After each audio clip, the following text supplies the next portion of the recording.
on initially was the courage of his convictions. So, be it an inclusive education for all, how emphatically he would sing the words to a song knowing it wasn't correct, but we would persevere. Or simply the fact as kids, whenever we would play Sorry, which was most weekends we were down with the grandparents, he would not play with us unless he was the green piece. and no matter what, no one ever got to play or he would say no. We did protest, but we learned something too.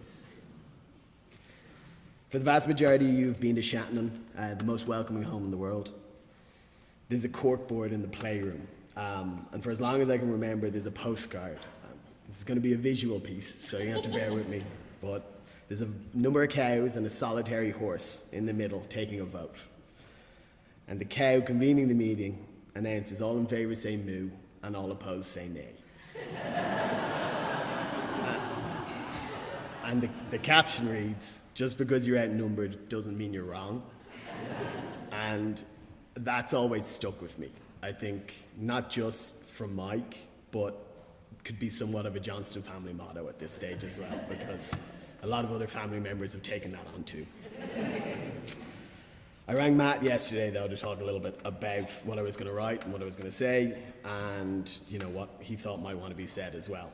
And in fact, he actually kind of drove home a little bit more, I think, what I wanted to kind of speak to, which was just wanting to emphasize just how proud he was and how proud all of us are to have been Mike's grandchildren. The pride I think we've all overwhelmingly felt, not just with the heartfelt messages from wonderful friends and family that have been sent over the last month, or all the lovely write-ups in the various different publications, but the pride in which throughout my life, and I think throughout everyone else's here, I've always told everyone who'll listen, he's my granddad. Swimming and eating in Sandy Cove was such a staple of all our youths. And bringing friends to Shandon on the way to the 40-foot for a glass of lemon, or a biscuit from the biscuit tin, or even just to leave the bikes, such a constant. Likewise, big family meals of the 16 of us, uncles, aunts, grandchildren, grandparents, were the norm. And it took me a long time to understand just how lucky we were to have such a chaotic but comforting and joy-filled kind of Sunday evening meal of ham and mash, and always Italian carrots were my favourite. I do also want to caveat there that I don't think any of that meal was anything to do with Mike. And Pat very much takes all the flowers for me. So thank you. Mike, however, was such a welcoming constant at all of that. He sat in his chair at the end of the world's most popular table, ready for a chat and to take an unwavering interest in whatever new character we introduced into his life.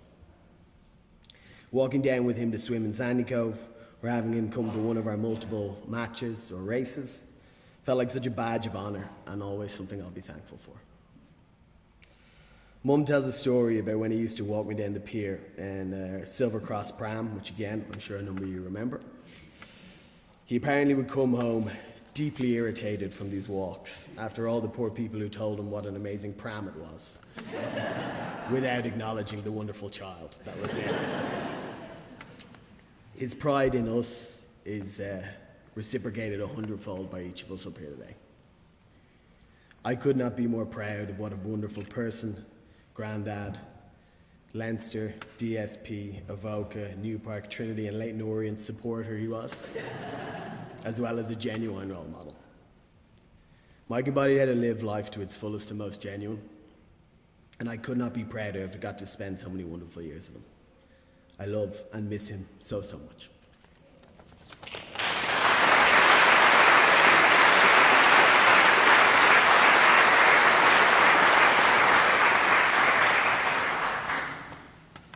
Over the past number of weeks, there has, and I'm sure will continue to be, the most wonderful remembrance and celebration of Mike's legacy, something that we, as his grandchildren, have all benefited from, and as Zach mentioned, are immensely proud of.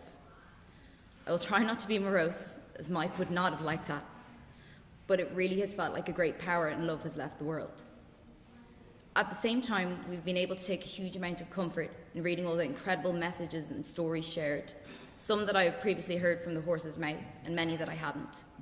Mike's enduring kindness being reflected back to the family in those snippets of the past. The Mike and Pat effect is something that everyone in this room has definitely experienced, and something that we all certainly experienced from a young age. It was impossible to walk down to Sandy Cove Harbour without being warmly greeted by every passerby. Admittedly, I had convinced myself that all grown-ups must know each other, and this is just how they behaved. And Ben had decided that they just must be the king and queen of Sandy Cove, a title that has been since used by many of our friends over the years. But as we got older, it became apparent that our grandparents had this effect on people on the side of every pitch, at every regatta, school fete, any other event or non-event in between. It's taken years to fully understand that it was their interest and care in all people that was the driving force behind it all. There is something inherently Johnston about collecting strays. There's always a seat at the table in Shandon for someone who needs one, and at this stage we have more fake cousins than we can count. We grew up thinking that it was completely normal that on Christmas morning our grandparents essentially had an open house. These mornings are some of my most cherished memories. Mike holding court while methodically mixing and testing his mulled wine, welcoming family, friends, and often random people that they'd met swimming that morning, while Pat ran around making sure that everyone had enough food or a seat if they needed one. They always had the incredible ability to read a room and understand who needed that extra care. We are a motley crew of grandchildren, all very different, but all in agreement of just how lucky we are that Mike and Pat were our grandparents. We have so many different memories to share, each of us having unique similarities with our grandparents. Aoife and Mike shared a great love of quizzes, not the rest of us. They used to watch Pointless together, and Mike was convinced they could win as the first father-granddaughter team, despite his very selective hearing when Aoife actually guessed a pointless answer. A collective memory that we all share, spanning across many years, is Mike having the loudest voice in Ireland. Be it pitchside, riverside, or at a show, you could feel his cheers reverberating in the depths of your soul. There was a certain magic in knowing that he was there to support you. It's hard to think of Mike without thinking of Pat. One of my favourite stories that I've been told is at the age of 10, Mike told Pat with absolute conviction that he would marry her. Mike gave so much of his heart to care for so many, but she was the absolute centre of his universe. Fern said it best, their love was so beautiful and enduring. He always knew exactly who Pat was when she walked into his room, and he was so completely in love with her to the very end. We would like to thank Mike and Pat for so much. Their choices, actions have shaped our lives in so many ways. But the main part of their legacy that I'd really like to thank them for is their children, my mum, my aunts, and my uncles. They raised 5 incredible people that share the same capacity for love, collecting strays, and having courage in their convictions. Things I hope that have rubbed off on all of us in kind. I'm looking forward to sharing and hearing some stories over the coming days, remembering the man with the twinkliest eyes, the cheekiest smile, and the biggest heart. It's been an honour and a privilege to be Mike's grandchildren, and we love and miss him more than words can say.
next two people that I'd like to welcome up to speak, first of all, is Tim Astbury, a long-time pal of Mike's from Christ College, Cambridge, and then Jane Williams, current president of Rowing Ireland, founder of the ULBC, and someone that Mike had so much time for and greatly admired. Thank you. Well, near enough to the day 70 years ago, I met Michael for the first time. I did not, of course, realize what a very large gap he was going to leave in my life, as well as all of you, when he departed. Those early days at Cambridge, we rode together, and there's proof of that in one of the photos in here. And believe it or not, Mike and I weighed the same, and we were near enough the same age. He had gone up to Cambridge a year ahead of me because he had not done national service, and he stayed on a year afterwards so he could be captain of the boat club. Well, I think so. But all our early contact was involved with rowing, and those of you who've experienced that particular sport will know what a bond can be created and how enjoyable it can be. And as my father said, the social side may give you a hot belly, but it does give you the muscles to carry it around, which I think is probably true. I have to say that most of the time at Cambridge, as you all know, Mike was an extremely competitive person, and I learnt not to argue with him, at least not too much. In our final year, which I suppose was 1958, we both came down, and Mike went off to Henley to row, and I came to Trinity Regatta to row, rather more successfully, I would claim, than Mike, but we didn't allow that to come between us. And I suppose at that point, we might never have seen each other again. We sort of might have met at Henley, but not much more.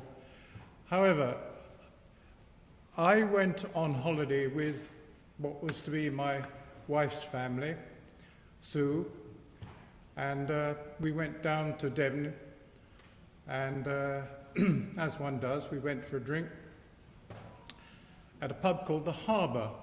What I didn't know was that the harbour was owned by a gentleman called Ludovic Grant, and Ludo, every year, hired students from Cambridge to come and serve behind the bar. And nor did I know that every night that they broke the takings record, there were free drinks on the house for all the students.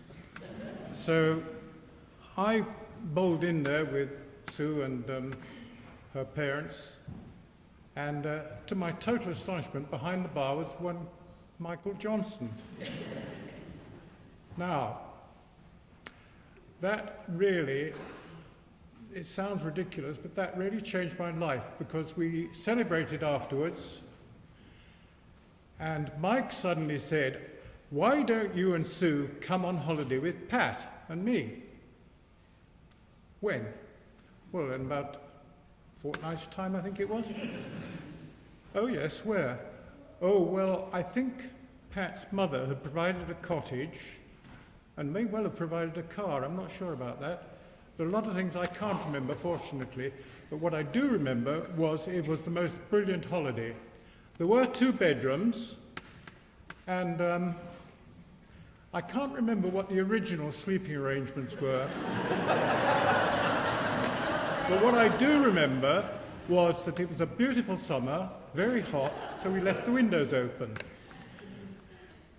If you've ever been in a room with about 5,000 moths, all buzzing around the place, you don't really want to sleep in there, so we had to rearrange the sleeping arrangements. And again, I can't quite remember how they turned out. But as Pat said last night, none of our parents said anything about it at all. Well, why would they? I mean, we were both nicely brought up, weren't we? I think. Anyway, that meeting, despite our difference of opinion over whether I went to Henley or whether I went to Trinity, which I much preferred. And it has been a great joy to me in my life to maintain those contacts, both with the Johnstons, of whom there are many, and Trinity now and then. And looking back on that early meeting with Mike, and rowing with Mike, and drinking with Mike, are the most memorable occasions, I think, of my time at Cambridge. I believe that Mike read English, but I'm not aware of his doing any academic work. He, after all, being captain of the boat club was quite an onerous activity. And not only that, but there was a third member of this particular group of us called John Pitchford. And John and Mike shared digs above a pub, which is no longer there, called the Red Lion. And I think there was another room there as well, which was occupied by two young ladies who seemed to work mostly at night. And it meant that when Sue and I went there, John always, a perfect gentleman, he always escorted Sue to the loo, which I can remember being decorated with the most wonderful black underwear. And at that point in his life, Mike never wore underwear. I think I've probably said more than enough, because I must finish, though, with the fact that there is a scooter on the front of this, and I think very few other people in here, apart from Pat and I, have travelled on that scooter, which I have to say was pretty risky. If you've ever had your knees sticking out on a scooter, brushing down the side of all the passing traffic, well, we were passing it wasn't passing us, and that sticks in my memory. And I think the scooter actually came back here, didn't it, eventually? I never rode on it again. That, I think, is quite enough, because when I was invited, and indeed honoured, to mention Mike and celebrate my memories of Mike, both Josh and Becky said briefly, so I will end with being briefly, and thank you very much for putting up with me.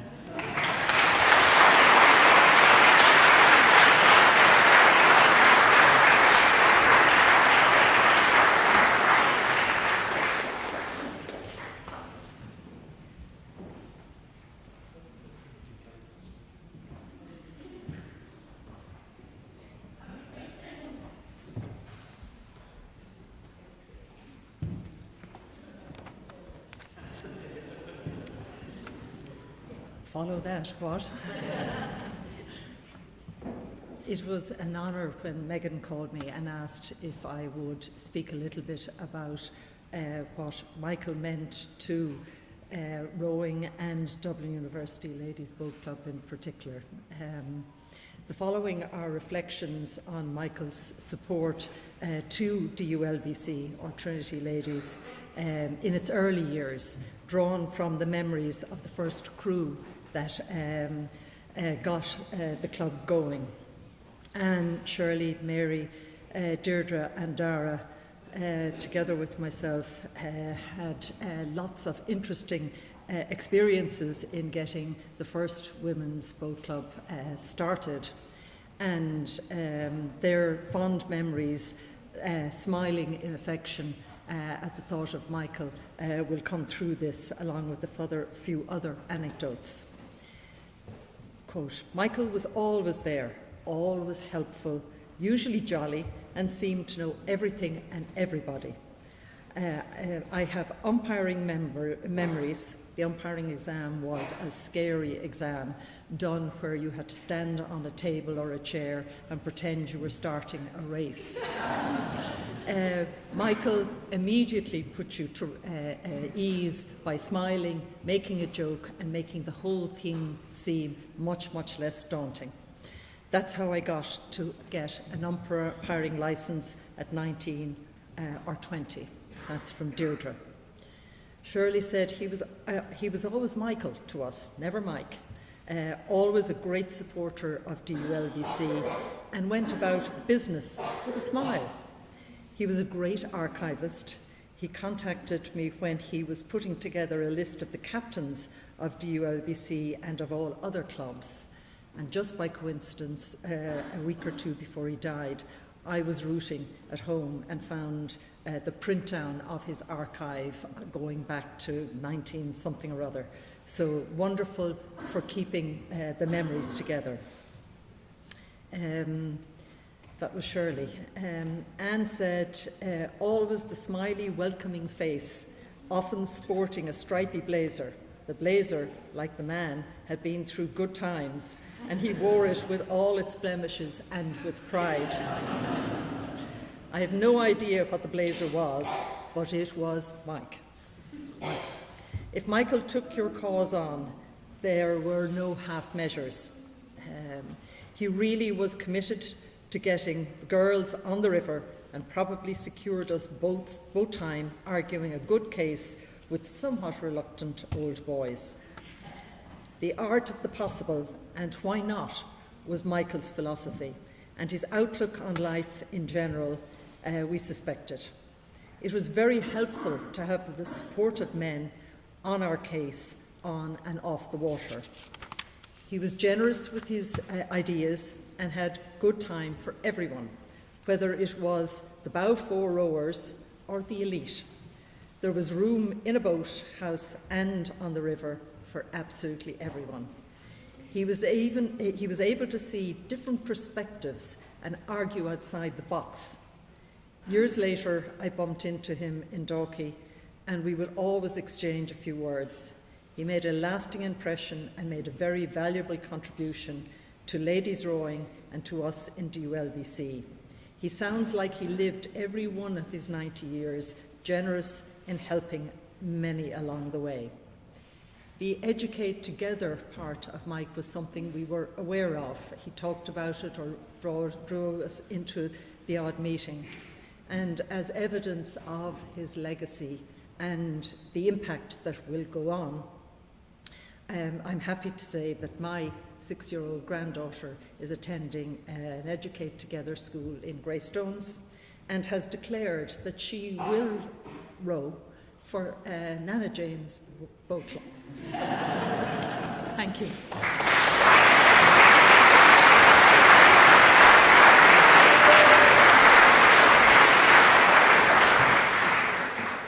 Thank you, Jane. We've got a bit of music for you now. It seems really, really, really, really weird that I have been the person selected to introduce the song, being the one non-swimmer in the entire family.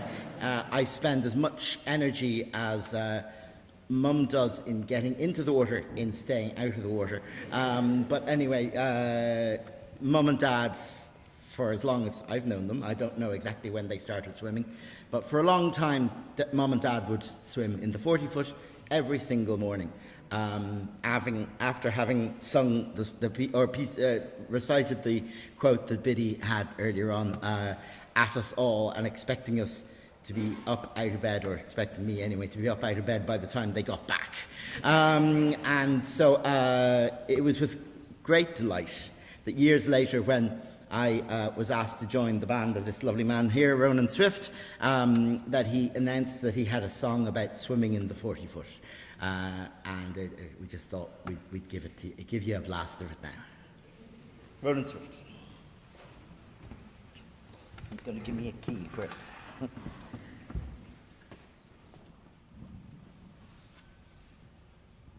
I just want to say thanks very much to everybody for inviting me to contribute to the day. I think I took the gig a bit too seriously, because I went for a swim this morning at 9:30, and despite the rector's generosity with our central heating, I haven't taken my coat off until 30 seconds ago. Chrissy G and me and Mr. Brosnan's is on his way. Gonna come and join us, but he's met with some delay. We're going swimming down at Sandy Cove. The 40-foot's been waiting, the springtime's growing old, and they're lying like some lizards on a scalded patch of scrub.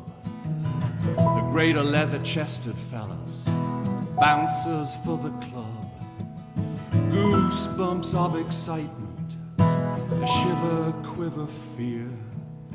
The breeze seems somehow cooler now, the first swim of the year.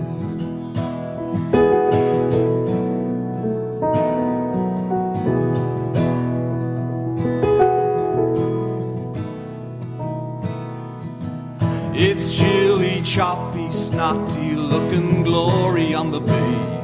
And those washing lines on Howth seem almost touchable today. 1,000 flecks of crystal light refracted in the sea. And it's shimmering, is simmering, this need to dive within me.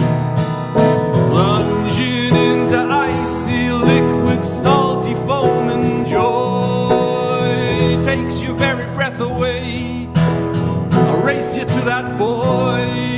Tiny little pinpricks of cold upon the skin, the glowing warmth of body heat, battles from within.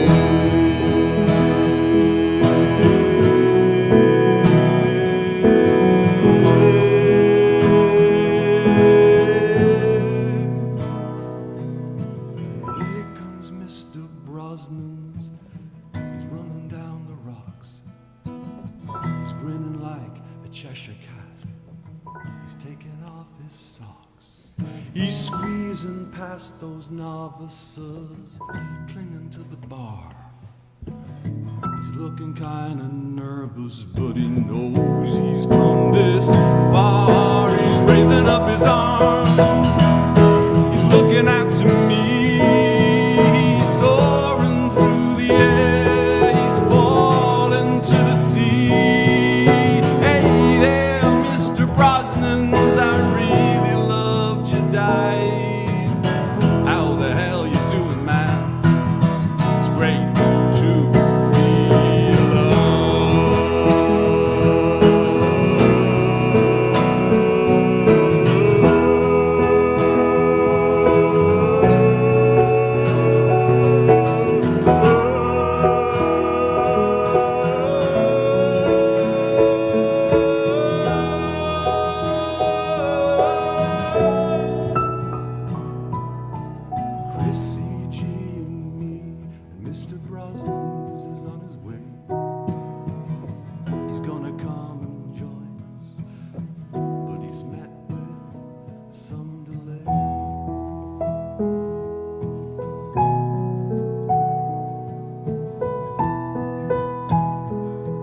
Hiya, Mike. Hiya, Pat. No, it's lovely in. It's gorgeous. What's that you say? No, I didn't spot any jellies.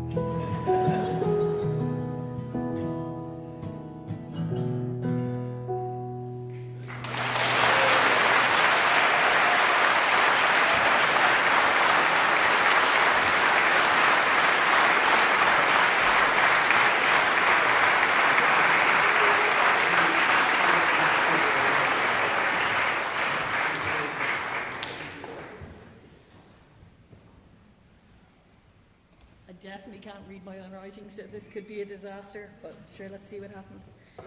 I think the first... well, actually, this is the bit that I added on just as I was sitting there, but I'll say it first anyway. It really occurred to me a lot during the last week of Dad's life. Sometimes I was worrying about the fact that we filled up this room in Ashford House with so many people coming and going, and even some of Dad's visitors during that last week actually went to the wrong room where some poor unfortunate man was lying in his bed as Dad's visitors went in to say hello to him. But we think he liked it, you know, maybe it was the highlight of his week. But that last week of my dad's life was an amazing time for all of us. Miraculously, all the family were home. Everybody was around. Everybody was coming in and out. Sometimes we just couldn't get people to leave. I've lovely kind of images of Zach and Megan sitting at work with their laptops on the floor of Dad's room. We had very peculiar times of sing-songs, and people were very upset if they missed the Disney segment because they happened to have gone to have lunch or something like that. And Mum sat and held Dad's hand, and she said, "He's loving this, he's loving this." And I think he probably was.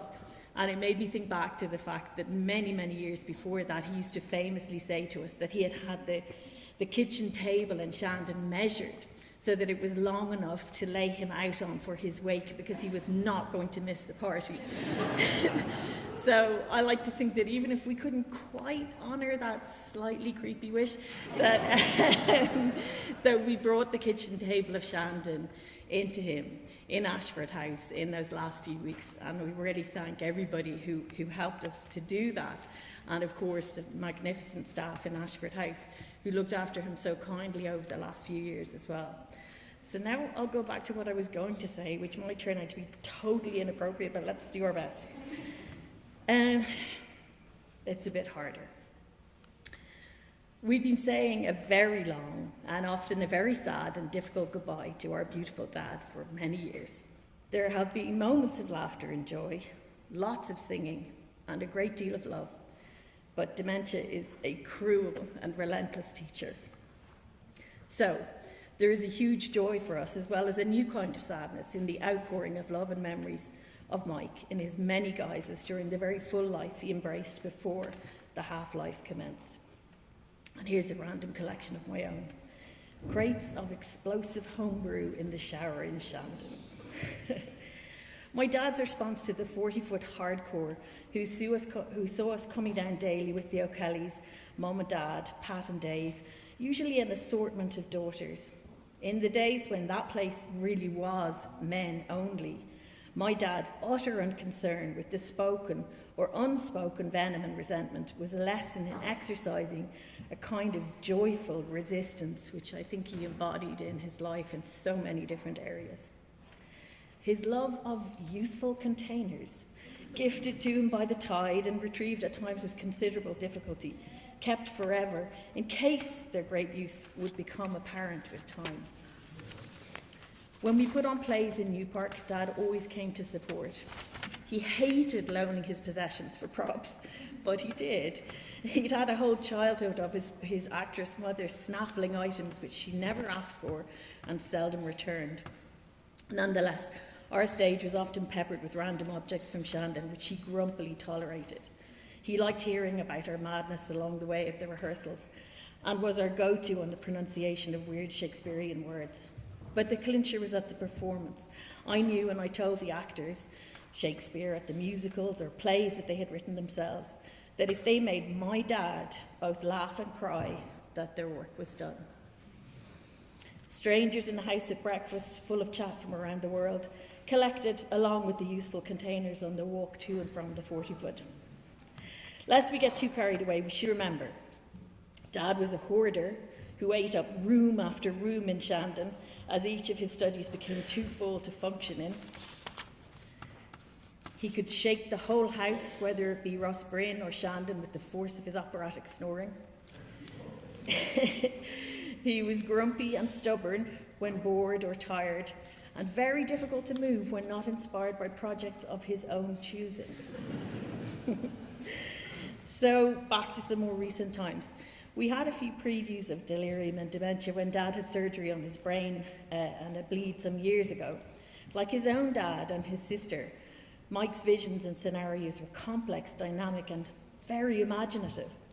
On the first day after that surgery, he was apparently on a film set with a very inexperienced cast and crew of medical staff and patients who were proving difficult to muster. He was delighted to see us come to visit, some competent help arriving at last. He pointed to one actor, the man in the opposite bed, and said, "That one does nothing but lie there and stare at the wall." In recent years, music, poetry, friendship, laughter, and love were the things that could sometimes make connections. Dad's fragments of German, the crow and the cheese from Aesop's fables, Othello's last speech, the woodpecker's hoe, the story of throwing an unexpected egg at James Sharp in Cambridge days, the wickedest thing I ever did, and the choruses and punchlines of every song he ever knew and loved. On quiet days, I had 2 storylines I often used with Dad. One was, will I tell you all the people who love you? He always said yes to this. And I would go through the long list and tell a bit about each one, where they were, what they were doing, what they loved. One bedbound day, he was listening very intently and worked hard to formulate a really important question at the end. I could see that this was something he really wanted to say. He held my hand tight and he asked, and out of all those people that we love, are there any of them stuck in a sad or a lonely place? I tried to reassure them that there were not, and he was very relieved. The other one was, will I tell you about all the great things you did? If this was a theme, Dad listened with interest while I told him of his life, his work, his family, his projects and his interests. And he would say with amazement and delight at the end, did I really do all that? You did, Dad, and we thank you for it.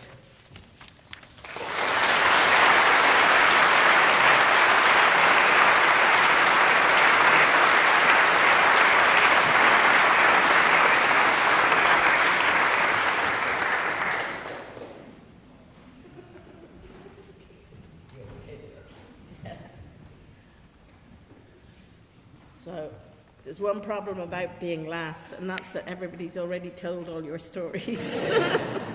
Maybe we should have discussed our speeches beforehand. Actually, what it is it's really good because it means that I can draw my speech and talk off the cuff. The comment that was just made to me as I came up is, think of Michael's teeth. Thank you, Michael, because I was a bit of a mess before I got that comment. I thought of Michael's teeth, and I also thought of Dad's teeth, because he never could keep his teeth in his mouth either.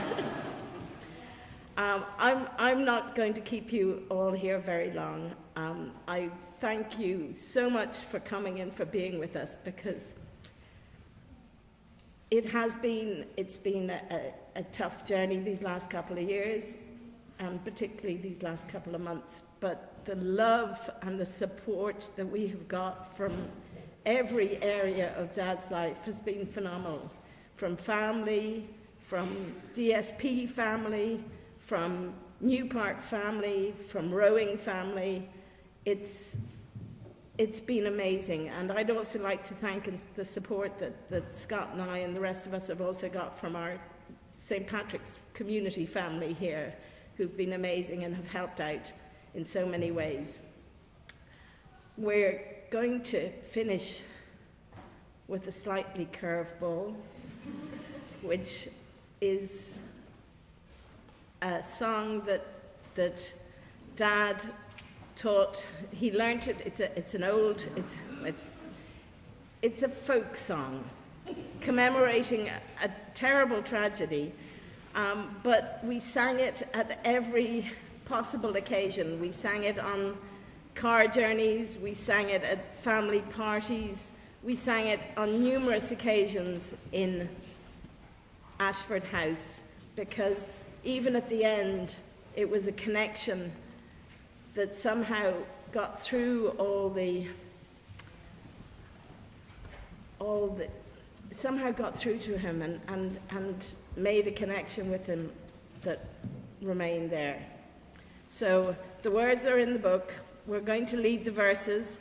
It's quite simple, and many of you may know it, but join into the chorus if you would like to, and sing it one more time for Mike. And there are parts, as many of you, as many of you know who've been to a Johnston party before. But we thought we wouldn't take up time teaching you the parts. But those of you who know the parts can wrangle all the others, and by the 6th verse, you'll all know the parts. Can I have an F chord, please? When they built the ship Titanic, they said unto the crew, now here is a ship that the water will never come through. But the Lord with his mighty hand said his ship will not reach land. It was sad when that great ship went down. It was was sad. It was Mighty sad, sad. terrible sad. It was sad when that great ship went down to the bottom of the sea. It was Sad when that great ship went down.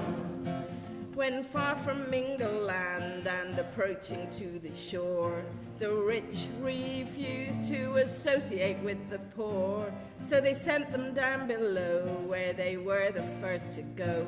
It was sad when that great ship went down.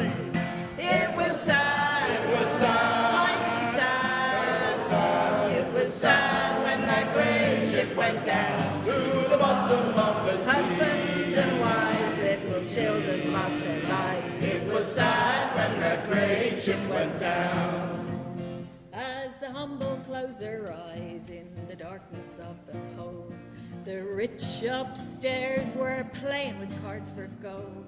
And they laughed when the sailors said, there's an iceberg close ahead. It was sad when that great ship went down. It was sad. It was sad. Mighty sad. Terrible sad. It was sad when that great ship went down to the bottom of the sea. And wives and children lost their lives. It was sad when that great ship went down. When the captain heard the news from the sailor up the mast, he said, "Steady, boys, we better not go too fast." But the company in their greed said, "We must increase the speed." It was sad when that great ship went down. It was sad. It was sad. Mighty sad. Terrible sad. It was sad when that great ship went down to the bottom of the sea. Husbands and wives, little children lost their lives. It was sad when that great ship went down. When they put the lifeboats out in the raging stormy seas, the band on board played Near My God to Thee. The little children wept and cried as the water came over the side. It was sad when that great ship went down. It was sad. It was sad. Mighty sad. Terrible sad. It was sad when that great ship went down to the bottom of the Husbands sea. and wives, little children lost their lives. It was sad when that great ship went down. When the people heard the news, they said it was a shame. The papers said we've got to find who's to blame. But the dirty cowards hid and denied the things they did. It was sad when that great ship went down.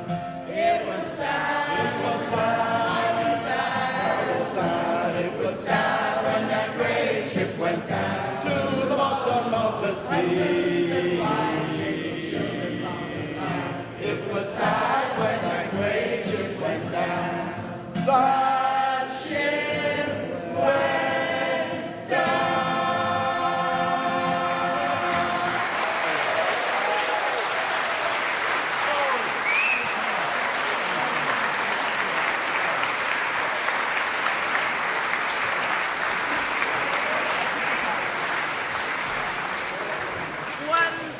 One final thing. I can hear Dad's voice in my head saying, "Wrap it up, Beck." So I'd just like to invite you all to come down and join us for a cup of tea, a cup of coffee, a glass of homemade lemon. There's lots of sandwiches, so if you don't eat them, you'll be taking them home in party bags. And we'd love to maybe get to chat and see some of you down in the hall. I do understand if you have to head off, that's fine. You can come and eat the sandwiches in Shandon tomorrow. Thank you so much for all being here. It means a huge amount to all of us. And as I say, the love that we have for all of you is, I can't describe how much it is. Thank you very much.